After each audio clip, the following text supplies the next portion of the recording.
You have probably heard, or maybe you said it yourself, God will never give me more than I can handle. Sounds really good, but there's one problem. It is not what the Bible says. Coming up.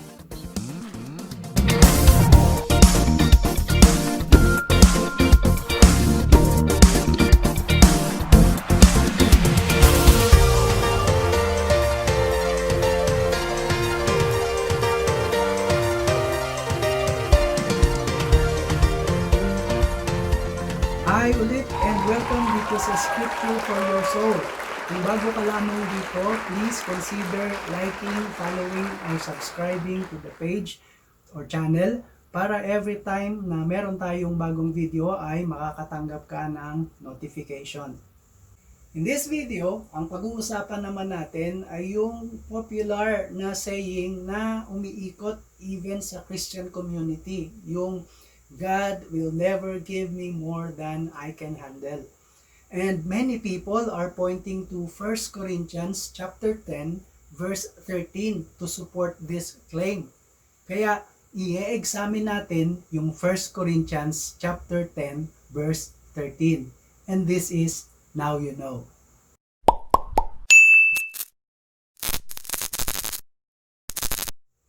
Alright, para masimulan na natin yung pag-examine dito sa nasabing verse na ito, simulan natin sa pagbabasa kung ano talaga ang nakalagay sa 1 Corinthians chapter 10 verse 13.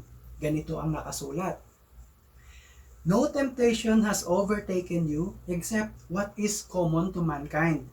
And God is faithful, He will not let you be tempted beyond what you can bear. But when you are tempted, He will also provide a way out so that you can endure it. So yan ang nilalaman ng 1 Corinthians 10:13. Pero let's pull back a little para makita natin yung context nitong sinasabing verse na ito. Ano ba talaga ang ibig sabihin ni Paul? What is he talking about? If we are going to read starting from verse 1 nitong 1 Corinthians chapter 10, we will see here that the topic or the context of what Paul is saying is about temptation and being prepared to resist it. Pero bago natin basahin yan, babalikan muna natin yung last part ng chapter 9 para at least meron muna tayong backgrounder. Dito, makikita natin that Paul is encouraging itong mga Christians sa Corinth na dapat sila ay magkaroon ng strict practice ng spiritual discipline na kagaya niya. At mababasa natin ito sa verse 24 hanggang 27. It reads, Do you not know that in a race all the runners run, but only one gets the prize? Run in such a way as to get the prize. Everyone who competes in the games goes into strict training. They do it to get a crown that will not last, but we do it to get a crown that will last forever. Therefore, I do not run like someone running aimlessly. I do not fight like a boxer beating the air. No, I strike a blow to my body and make it my slave so that after I have preached to others, I myself will not be disqualified for the prize. So we see here, Paul wanted them to be self-disciplined because he didn't want them to follow the bad example of Israel in the wilderness when they gave in into temptation. Ang nangyari kasi dito sa mga Israelites na ito, because of their disobedience, that generation, they all died in the wilderness and were not able to enter the promised land. Kaya yung mga nakapasok doon sa land of Canaan, bagong generation na yon. At yung kanilang kwento ay naisulat para magsilbing warning at katuruan na rin naman para sa lahat ng mga Kristiyano in the future. Now, having said that, basahin na natin ngayon yung 1 Corinthians chapter 10 and we will start at verse 1. Ganito ang nakasulat. For I do not want you to be ignorant of the fact, brothers and sisters, that our ancestors were all under the cloud and that they all passed through the sea. They were all baptized into Moses in the cloud and in the sea. They all ate the same spiritual food and drank the same spiritual drink, for they drank from the spiritual rock that accompanied them, and that rock was Christ. Nevertheless, God was not pleased with most of them. Their bodies were scattered in the wilderness. Now these things occurred as examples to keep us from setting our hearts on evil things as they did. Do not be idolaters, as some of them were. As it is written, the people sat down to eat and drink and got up to indulge in revelry. We should not commit sexual immorality, as some of them did. And in one day, 23,000 of them died. We should not test Christ, as some of them did, and were killed by snakes. And do not grumble, as some of them did, and were killed by the destroying angel. These things happened to them as examples, and were written down as warning for us, on whom the culmination of the ages has come. So siguro nakita mo na yung punto na gusto kong iparating. At ito yung sinasabi ni Paul dito sa mga Christian sa Corinth. Ikinuwento niya ang naging kapalaran ng Israelites nung nandoon sila sa wilderness at ginawa niya ito na example para sa kanila. So ngayon, ituloy na natin yung ating pagbasa sa verses 12 and 13 at dito makikita natin, inelaborate ni Paul na instead of giving in into temptation, what we should do or what you should do. Ang sabi sa verse 12 and 13 ay ganito, so if you think you are standing firm, be careful that you don't fall. No temptation has overtaken you except what is common to mankind. And God is faithful. He will not let you be tempted beyond what you can bear. But when you are tempted, He also provide a way out so that you can endure it. Ngayon, i-quantify natin itong passage na ito. There are three important truths na makikita tayo mula rito.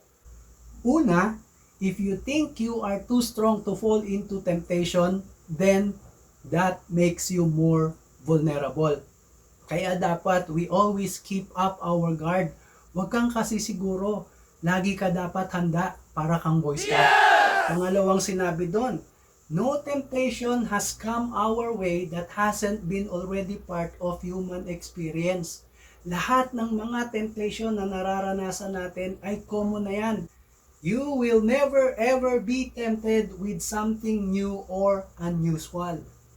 At ang pangatlo, God is faithful. He will never let any temptation to come our way that is too great for us to resist. At ang karagdagan pa rito, He will provide us a way out. He will give us the strength to say no. He will give us the strength to resist temptation. So ngayon, siguro nakita mo na yung promise na nakapaloob doon.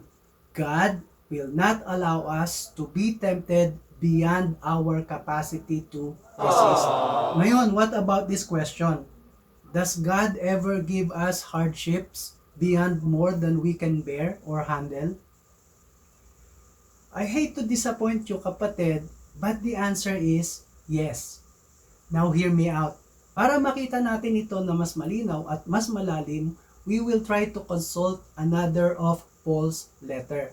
Sa 2 Corinthians chapter 1 verse 8 and 9, ganito ang nakasulat. We do not want you to be uninformed, brothers and sisters, about the troubles we experienced in the province of Asia. We were under great pressure, far beyond our ability to endure, so that we despaired of life itself. Now let me pause there for a moment. Dito sa 2 Corinthians, ikinukwento ni Paul, alam niya that God would allow him to experience hardships more than he can handle. Ngayon ang tanong natin, bakit? Bakit pinahintulot ng Panginoon na maranasan ito ni Paul, na makaranas siya ng mga hirap sa buhay na higit pa doon sa kaya niyang dalhin? Naroon din yung answer. Babalikan natin yung ating reading. Doon sa verse 9, ganito ang nakasulat. Indeed, we felt we had received the sentence of death, but this happened that we might not rely on ourselves, but on God, who raises the dead. Dito maliwanag yung sinasabi ni Paul. God allowed such so that they will rely on God rather than their own strength. At sa katotohanan, hindi ito nagiging dahilan para manghina si Paul. Ang totoo, lalo pa nga siyang nagtitiwala sa ating Panginoon. If we are going to read the following verse, ganito yung ating mababasa. He has delivered us from such a deadly peril, and He will deliver us again. So nakita mo kung gaano ang pagtitiwala ni Paul sa ating Diyos, sa kabila ng mga bagay na naranasan niya na higit sa kaya niyang dalhin, pero nagtitiwala siya sa Panginoon. Sabi niya, iniligtas kami ng aming Diyos at gagawin niya ito uli. Ganun katindi ang pagtitiwala niya sa ating Panginoon. Kaya ano ang lesson na makukuha natin mula dito sa passage na dinidiscuss natin ngayon? Yes, God would allow us to experience hardships more than we can handle. Pero hindi naman niya tayo iiwan. Gusto lamang ng Panginoon na tayo ay maging dependent sa Kanya, not on our own strength, that we rely on Him, not on our own. Yun ang gustong mangyari ng ating Panginoon. Pero isang bagay ang tiyak. Every time na merong temptation na darating sa buhay mo, isang bagay ang sigurado. Ang lahat ng iyon ay kaya mong i-resist. That's what 1 Corinthians 10:13 is all about. And now, you know. Ayan, maliwanag na sa atin ang sinasabi ng 1 Corinthians 10:31. Kung ikaw ay na-bless dito sa video na ito, i-share mo rin sa iba para sila rin naman ay matuto na kagaya mo. O paano? Hanggang dito na lang. Magkita-kita ulit tayo sa susunod na video. God bless you kapatid.